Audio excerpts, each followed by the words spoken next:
সকলকে জয় যিশু। আজকের দিনে প্রভু আমাদেরকে বাঁচিয়ে রেখেছেন, আর তাই হালেলুয়া। মঙ্গলময় স্বর্গের পিতা, তোমায় ধন্যবাদ করি প্রভু, মহতী সময়ের জন্য তোমায় ধন্যবাদ করি প্রভু, যে তুমি আমাদের সমস্ত ট্রাক প্রভু তুমি পরিচালনা করছো। তুমি সেই প্রভাত থেকে শুরু করে পর্যন্ত সুন্দরভাবে বনপান করলে সকল প্রয়োজন তুমি মেটালে প্রভু, তাই তোমার মহানামে ধন্যবাদ করি প্রভু।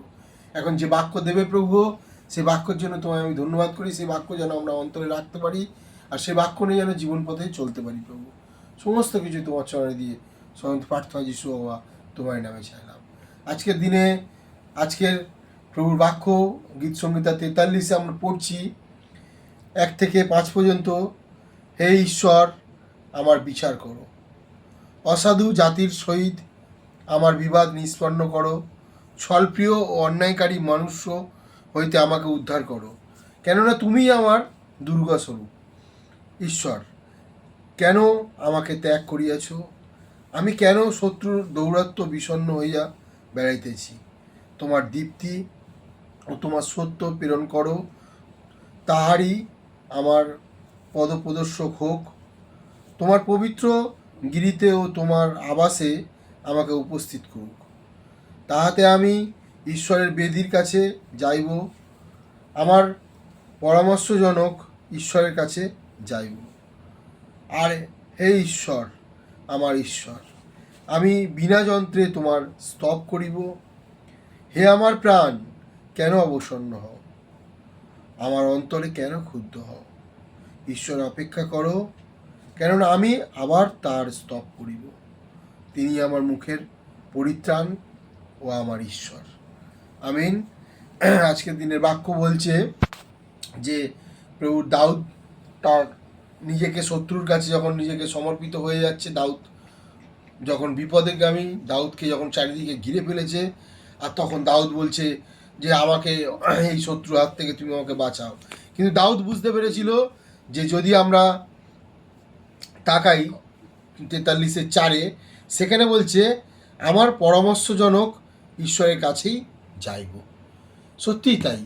আমরা যদি মানুষের কাছে যাই, আমরা কোনো ভালো পরামর্শ দিতে পারবে না, কিন্তু যদি ঈশ্বরের কাছে যাই, ঈশ্বর আমাদের ভালো পরামর্শ দেবে। আর তাই ঈশ্বর যখন ভালো পরামর্শ দিয়েছিল, আর তখন দাউদ বলছে যে যদি 5-এর দিকে তাকাই, সেখানে বলছে হে আমার প্রাণ, কেন অবসন্ন? নিজের প্রাণের সঙ্গে তিনি কথা বলছে, যখন পরামর্শ ভালো পেয়েছে, আর তখনই তিনি কথা বলা শুরু করেছে। আর তখন বলছে যে হে আমার প্রাণ, কেন অবসন্ন? নিজের প্রাণকে শক্তপোক্ত করছে, আর বলছে আমার অন্তরে কেন ক্ষুব্ধ হও? ঈশ্বরে অপেক্ষা করো। সত্যিই তাই।